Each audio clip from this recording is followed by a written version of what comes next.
যদি আপনার মনে হয় যে দেয়ালে পিঠ ঠেকে গেছে, কেউ কিছু করতে পারছে না আপনার জন্য, আপনি পরিপূর্ণ ইয়াকিনের সাথে, দৃঢ় বিশ্বাসের সাথে এই 4টা আমল নিয়মিত করবেন। এবং আমি বহু মানুষকে পার্সোনালি এটার পরামর্শ দিয়েছি, ওনারা আমল করেছেন, আমল করে উপকৃত হয়েছেন। এরকম বহু মানুষ আছেন, বৃদ্ধ মানুষ, বাবা ক্যান্সারে আক্রান্ত হয়েছেন অনেক দেরিতে, আল্লাহ তাআলা অলৌকিকভাবে সাহায্য করেছেন। হ্যাঁ, কখনো যদি আল্লাহ তাআলা এই আমলগুলো করার পরও আমার বিপদ দূর না করেন, তাহলে হয় আমার আমলের মধ্যে কোনো ত্রুটি ছিল, অথবা আমার এই বিপদ দূর না হওয়ার মধ্যে আমার জন্য কোনো কল্যাণ নিহিত ছিল।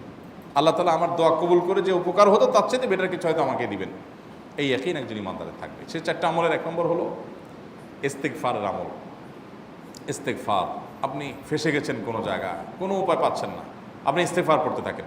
আস্তাগফিরুল্লাহ ওয়া আতুবু ইলাইহি, আস্তাগফিরুল্লাহ ওয়া আতুবু ইলাইহি, আস্তাগফিরুল্লাহ ওয়া আতুবু ইলাইহি, আস্তাগফিরুল্লাহ, আস্তাগফিরুল্লাহ, আস্তাগফিরুল্লাহাল্লাযী লা ইলাহা ইল্লা হুয়াল হাইয়ুল কাইয়্যুম ওয়া আতুবু ইলাইহি ওয়া লা হাওলা ওয়া লা কুওয়াতা ইল্লা বিল্লাহ। اللهم أنت ربي لا إله إلا أنت خلقتني وأنا عبدك وأنا على عهدك ووعدك ما استطعت أعوذ بك من شر ما صنعت أبوء لك بنعمتك علي وأبوء لك بذنبي فاغفر لي فإنه لا يغفر الذنوب إلا أنت সাইয়্যিদুল ইস্তিগফার। এভাবে যে কোনো ইস্তিগফার করতে থাকেন, আপনি বেশি বেশি করে আল্লাহর কাছে ইস্তিগফার, ক্ষমা প্রার্থনা করতে থাকেন, খুব বেশি। আপনার 2 ঠোঁটে অনবরত আপনি চাইতে থাকেন আল্লাহর কাছে ক্ষমা। এই ইস্তেগফার সম্পর্কে নবী করিম সাল্লাল্লাহু আলাইহি ওয়াসাল্লাম বলেছেন, মাল্লাজিমাল ইস্তেগফার, যে ব্যক্তি ইস্তেগফারকে আঁকড়ে ধরবে, আঁকড়ে ধরা মানে কি, এটা ছাড়বে না, সে পড়তেই থাকবে অনবরত। টয়লেটে যাওয়ার সময়টা, ঘুমের সময়টা, খাওয়ার সময়টা বাদে, অবসর নামাজের সময়টা বাদে, সারাক্ষণ সে ইস্তেগফার করবে। এরকম যদি কেউ করে, আল্লাহ রাব্বুল আলামিন জাআলাল্লাহু লাহু মিন কুল্লি হাম্মিন ফারাজা ওয়া মিন কুল্লি যায়কিন মাখরাজা, সকল পেরেশানি থেকে, সকল টেনশন থেকে বের হওয়ার পথ আল্লাহ তাআলা অলৌকিকভাবে তার জন্য আবিষ্কার করে দিবেন।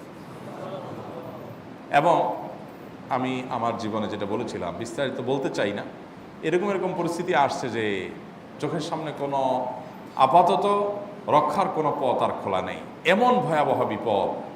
ইস্তেগফার করতে করতে এমনভাবে আল্লাহ তাআলা সাহায্য করেছেন যে এটা কল্পনা করলেও মনে হয় যে স্বপ্নের মতো। কিভাবে এখন এই লোক এই জায়গায় আসলো আমার সাহায্যের জন্য, এই লোক তো এটা আমি এই জায়গায় আসার কথা না, টিকুনি এসে হাজির হয়ে গেলেন এবং উপকারটা, আমার সমাধানটা হয়ে গেল সমস্যা। তো আলহামদুলিল্লাহ, বহুবার আমি পরীক্ষা করেছি, আর আমার পরীক্ষার 2 পয়সার দাম নাই। হাদিসে বলা আছে, গ্যারান্টি দেওয়া আছে, আমার পরীক্ষা করলেই কি না করলেই। তাহলে একটা আমল হলো কি, ইস্তেগফার। সব সময়ের জন্য এটা কন্টিনিউয়াস করবেন, আর এমনিও অবসর সময় ইস্তেগফার করবেন। আরবদের মধ্যে সৌন্দর্য আছে, তারা বিভিন্ন ডাক্তারের ওয়েটিং রুমে বা বিভিন্ন জায়গায় মানুষ যেখানে অপেক্ষা করে পাবলিক প্লেসগুলোতে লিখে রাখে ইস্তেগফার করুন, আপনার হাইওয়েগুলোর পাশে লেখা থাকে ইস্তেগফার করুন, এবং তারা আসলে একটু পরপর দেখা যায় ইস্তেগফার করে। ভালো মন্দ গুণ সবার মধ্যে আছে, তাদের এই ভালো গুণটা আছে, ইস্তেগফার বেশি বেশি করা। আমরা ইস্তেগফার সচরাচর এইভাবে অনবরত অবসর সময় করার অভ্যাস অনেকের মধ্যেই নাই। আমরা এটা চালু করবো ইনশাআল্লাহ। বিশেষ করে যখন কোনো সমস্যা হবে, তখন ইস্তেগফার চলতে থাকবে মুখে অনবরত। ধীরে ধীরে মহব্বতের সাথে নিজেকে, নিজের পাপ অপরাধগুলোর কথা স্মরণ করে আল্লাহর কাছে মাফ চাইতে থাকবো, পেরেশানি দূর হবে ইনশাআল্লাহ। 1 নাম্বার 2, দুরুদ। নবী করিম সাল্লাল্লাহু আলাইহি সাল্লামের প্রতি দুরুদ পাঠ করা, এটা যদি আপনি নিয়মিত করতে থাকেন মহব্বতের সাথে, আল্লাহুম্মা সাল্লি আলা মুহাম্মদ ওয়া আলা আলি মুহাম্মদ কামা সাল্লাইতা আলা ইব্রাহিম ওয়া আলা আলি ইব্রাহিম ইন্নাকা হামিদুম মাজিদ, আল্লাহুম্মা বারিক আলা মুহাম্মদ ওয়া আলা আলি মুহাম্মদ কামা বারাকতা আলা ইব্রাহিম ওয়া আলা আলি ইব্রাহিম ইন্নাকা হামিদুম মাজিদ। আপনি একবার ছোট দুরূদ যদি পড়েন, সাল্লাল্লাহু আলাইহি ওয়াসাল্লাম, সাল্লাল্লাহু আলাইহি ওয়াসাল্লাম, আল্লাহুম্মা সাল্লি আলা মুহাম্মদ ওয়া আলা আলি মুহাম্মদ, শুধু এইটুকু পড়েন। জাযাল্লাহু আন্না মুহাম্মাদাম মা হুয়া আহলু, শুধু এইটুকু পড়েন। আপনি এভাবে যেই কোনো দুরূদ নবী করিম সাল্লাল্লাহু আলাইহি ওয়াসাল্লামের প্রতি যদি পড়েন এবং পড়তে থাকেন অনবরত, ইস্তেগফারের পাশাপাশি দুরূদের ক্ষেত্রে নবী করিম সাল্লাল্লাহু আলাইহি ওয়াসাল্লাম বলেছেন যে এইটা তোমার জন্য যথেষ্ট হয়ে যাবে। তুমি যদি আল্লাহর কাছে আর কোনো দোয়া করতে না পারো, শুধু দুরূদটা পড়ো, তোমার সব পেয়ে যাবে, কিচ্ছু লাগবে না। এক সাহাবী বলছেন, রাসূলুল্লাহ, আমার দোয়ার মধ্যে দুরূদ কত পার্সেন্ট রাখবো?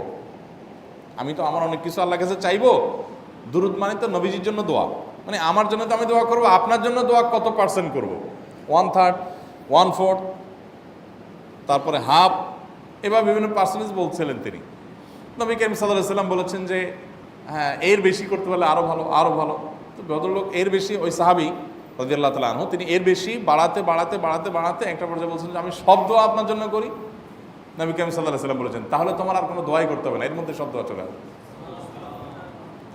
কারণ আপনি যদি বলেন আল্লাহ আপনার নবীর প্রতি আপনি রহমত নাজিল করেন, আপনার নবীর প্রতি আপনি শান্তি নাজিল করেন, আপনি যেটা দোয়া করেন, তো আল্লাহকে আল্লাহর নবীর প্রতি আপনি রহমত নাজিল করতে বললে আল্লাহ তাআলা আপনার প্রতি রহমত নাজিল করবেন কি করবেন না? আপনি কাউকে খুশি করতে চান, কার কাছ থেকে কিছু আদায় করতে চান, তার ছেলেটারে যদি হাদিয়া তোহফা দেন, আদর যত্ন করেন, তো বাই ডিফল্ট অটোমেটিকলি ওই লোকের সিম্পেথি আপনার দিকে আসবে কি আসবে না? চোখ বন্ধ করে আসবে। তো আল্লাহর নবীর জন্য যখন আপনি দোয়া করবেন তখন আল্লাহ তাআলা আপনার মধ্যে রহমত নাজিল করবেনই, এটা নবী সাল্লাল্লাহু আলাইহি ওয়াসাল্লামের ওয়াদা। যে কোনো পেরেশানি, তিনি আরো বলেছেন যদি কেউ দুরূদের আমল করে নিয়মিত, আল্লাহ রাব্বুল আলামিন তার সকল পেরেশানির জন্য যথেষ্ট করে দিবেন। এই আমলটাকে সবগুলো দূর করার জন্য যথেষ্ট হয়ে যাবে। এই দুরূদের আমলটা আমি দেখেছি সুবহানাল্লাহ গুলির মতো কাজ করে। আজকের ঘটনা, এক ভদ্রলোক সকালে একটা টেলিভিশন চ্যানেলে, বেসরকারি চ্যানেলে প্রোগ্রাম শেষ করে নামছিলাম লিফটে, তো উপস্থাপক উনি বলছিলেন যে ভাই মানে দুরূদের আমল পড়ে আমি কিছুদিন আগে একটা ইয়াতে মানে এমন একটা অবস্থা যে এইটা থেকে বের হওয়ার কোনো পথ আর নাই, শুরু করলাম দুরূদ অনবরত, এরপরে আল্লাহ তাআলা আমাকে এমনভাবে উদ্ধার করলেন আমি কল্পনা করতে পারিনি। আলহামদুলিল্লাহ এই আমলগুলো করে অনেক ভাইরা আমাকে অভিজ্ঞতা জানাইছেন যে আলহামদুলিল্লাহ তাদের অভিজ্ঞতা অলৌকিক। হ্যাঁ, ওই যে বললাম কখনো যদি আল্লাহ তাআলা আপনার দোয়া কবুল না করেন তাহলে হয় আমার ত্রুটি আছে, আর না হলে আমার জন্য আল্লাহ তাআলা এর চেয়ে বেটার কিছু রেখেছেন, আমি সেই ইয়াকিন রাখবো ইনশাআল্লাহ বিইذنিল্লাহ। আর এই দোয়াতে সমাধান হবেই হবে, সে বিশ্বাস থাকতে হবে। নবী করিম সাল্লাল্লাহু আলাইহি ওয়াসাল্লাম বলেছেন, হাদিসে কুদসিতে আল্লাহ বলেছেন আনা ইনদা যান্নি আবদি বি, বান্দা আমার প্রতি যেমন ধারণা করে আমি তেমন আচরণ করি।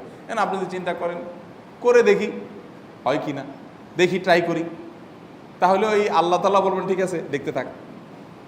আপনি যদি ইয়াকিন করেন যে না নবী করিম সাল্লাল্লাহু আলাইহি ওয়াসাল্লাম যে বলেছেন অতএব সেটা হবেই, আর আল্লাহ রাব্বুল আলামিনের কাছে আমি ওইভাবেই চাবো যে আল্লাহ দিবেনই, আমি নিয়েই ছাড়বো, ইনশাআল্লাহ গুলি মিস হতে পারে, আপনার দোয়া মিস হবে না। ওই ইয়াকিন, ওই ঈমান আমার মধ্যে আনতে হবে, চেষ্টা করবো তো ইনশাআল্লাহ।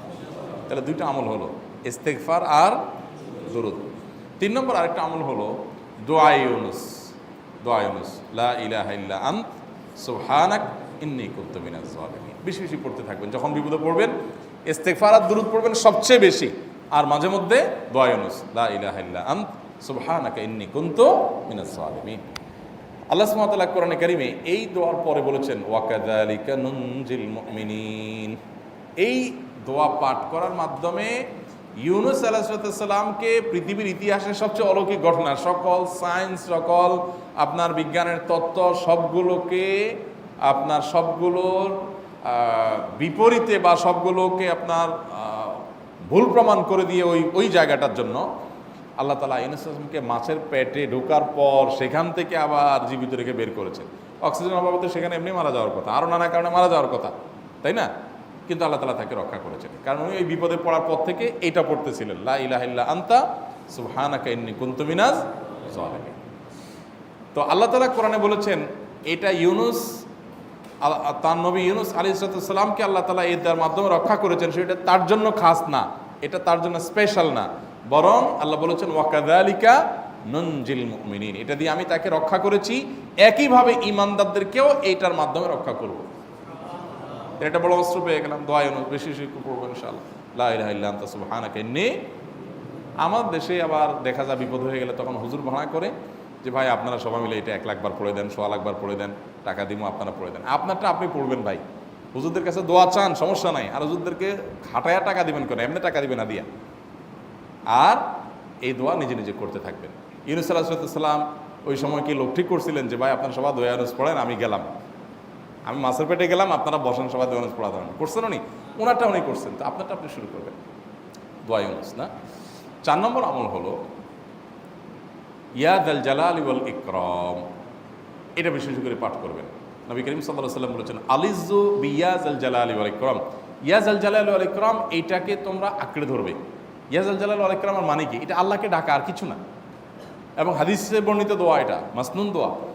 ইয়া যাল জালালি ওয়াল ইকরাম মানে হে মহা ক্ষমতার অধিকারী, প্রতাপশালী এবং সম্মানের মালিক, এটা বলার মানে হলো আল্লাহর কাছে নিবেদন করা, যেহেতু আপনার প্রতাপ আছে, আপনার জালাল আছে, আপনার বড়ত্ব আছে, হে বড়ত্বের অধিকারী এবং হে সম্মানের অধিকারী, আপনার যেহেতু আল্লাহ তাআলা এটা, আপনার যদি এটা আছে, অতএব হে আল্লাহ আপনি আমাকে এটা দান করুন, আপনার সেখান থেকে আমার প্রতি রহম করুন, আপনার সেখান থেকে আমাকে, আপনার বড়ত্ব থেকে আমাকে আপনি হেফাজত করুন, আপনার একরাম থেকে আমাকে আপনি, তা দিয়ে আপনি আমাকে রহম করুন। তো সেই দোয়া আল্লাহ তাআলার কাছে নিবেদন করতে পারি, ইয়া যাল জালালি ওয়াল ইকরাম। এর পাশাপাশি তাহাজ্জুদের নামাজ এবং যে কোনো নফল নামাজ। কারণ নবী সাল্লাল্লাহু আলাইহি সাল্লাম ইজা হাজাবাহু আমরুন সাল্লা, নবীজি সাল্লাল্লাহু আলাইহি সাল্লামের কোনো পেরেশানি শুরু হলে আগে ওযু করে 2 রাকাত নামাজ পড়তেন, ওযু করে 2 রাকাত নামাজ পড়তেন। আমাদের যখন পেটে ব্যথা শুরু হয় আগে কার কথা মনে পড়ে? ডাক্তারের কথা মনে পড়ে। যখন গায়ে জ্বর আসে সবার আগে মনে পড়ে কিসের কথা? নাপা, নাপা, ঠিক না? জ্বর আসছে গায়ে, সবার আগে আমরা কি চিন্তা করি? নাপা। নাপা আপনি চিন্তা করেন, খান, নিষেধ না তো, ওষুধ গ্রহণ করা সুন্নত।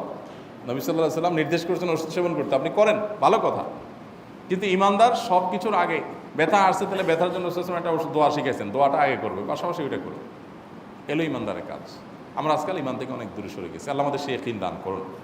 তাহাজ্জুদের সময় দোয়া, অনেক বেশি দোয়া কবুল হয়। তাহলে 4টা আমল ইনশাআল্লাহ আপনাকে এই ভয়াবহ বিপদ থেকে উদ্ধার করার জন্য সাহায্য করবে ইনশাআল্লাহ। সে ইয়াকিন নিয়ে করবেন। সেই সাথে as-সাদাকা তারদুল বালা, দান সাদাকা করা, অন্যান্য যে আমলগুলো আছে টুকটাক সেগুলোর সাথে সাথে চালানো। বাকি এই 4টাকে বেসিক্যালি একটু জোরভাবে করতে থাকা। আস-সুন্নাহ ফাউন্ডেশন, উম্মার স্বার্থে সুন্নাহর সাথে।